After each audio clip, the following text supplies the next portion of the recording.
members of the leadership team, our dear parents, our friends, our visitors, our dear faculty and staff, beloved students, this morning I'm greeting you a wonderful day. This morning I'm standing with a privilege and grateful that I can share with you a very important message. And this is directly addressed toward our students. And I believe that our parents and friends can also understand and benefit from the special message I'm going to share with all of you. I was told I only have 5 minutes. I'll try to give the time. So I'll begin. All right, students, this morning's main purpose is to tell you that success is for everybody.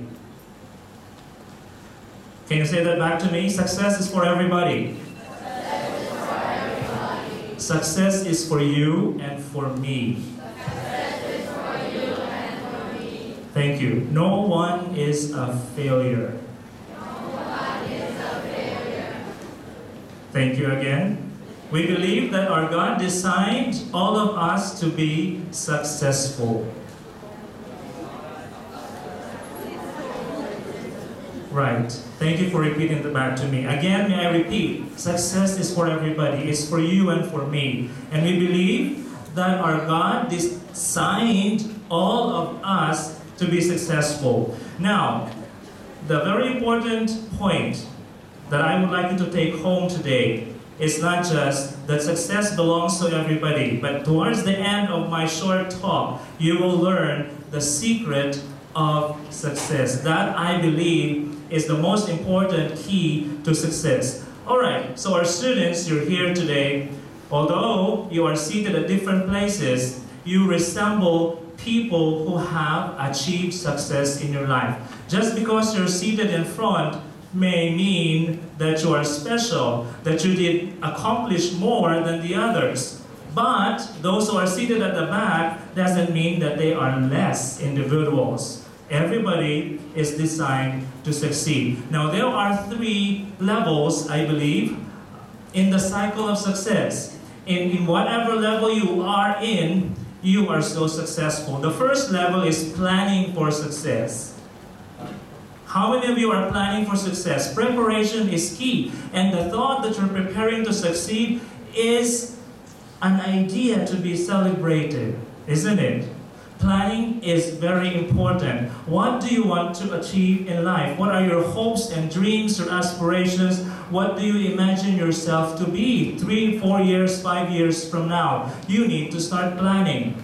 Sometimes the world will tell us that success can be success in business. It could be success in having material property or wealth, or it could just be famous, right? How many of you wanted to become an SE officer? How many of you are planning that someday maybe you can land a seat in the government?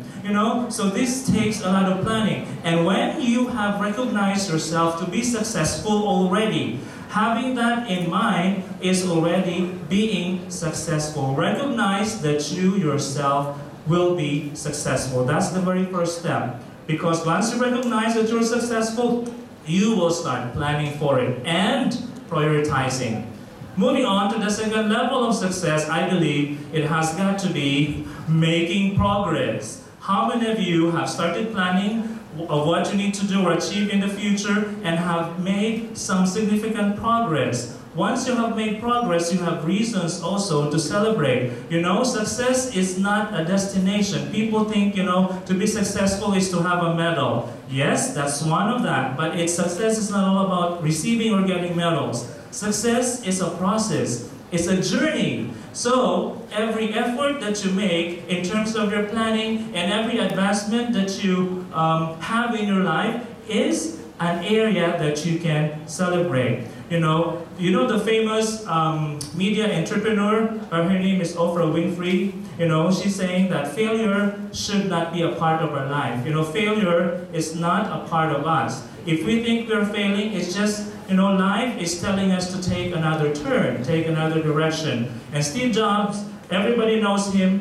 He used to encourage in his speech students who were in a ceremony, sort of like this, and he said that they could, and in our context, you students, you could recognize some opportunities in your obstacles that you can see an opportunity in everything that happens in your life. It could be a difficult circumstance, and also you can learn to make your way on your path to success. So different people say about different things regarding success. The second level is making progress. Wherever you are at right now, you may not be a medalist, you may be seated at the back, you are still making progress. If you think you're not successful, you're wrong. Remember, everybody is designed to succeed. And if you are at the topmost level of the cycle, you are now reaping success. Depends on whatever stage of your planning you are.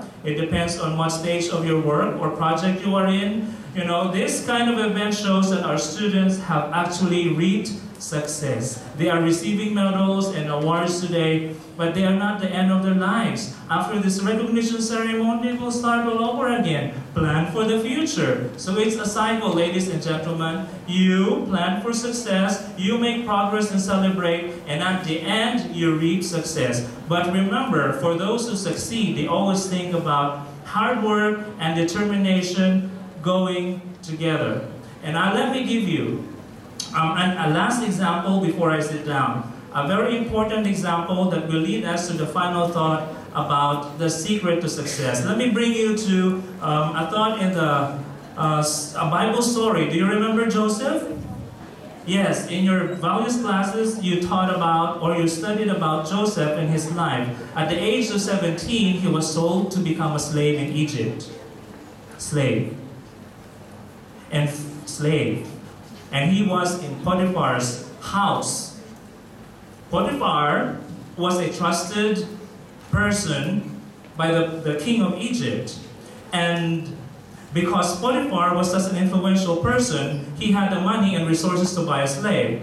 In the end, Joseph was his slave in the house. However, ladies and gentlemen, let me read to you directly from this text because I don't want to miss out on anything. I want you to savor and understand the message of these words that will lead us to the end of my short talk this morning. Okay, the Lord was with Joseph and he became a successful man.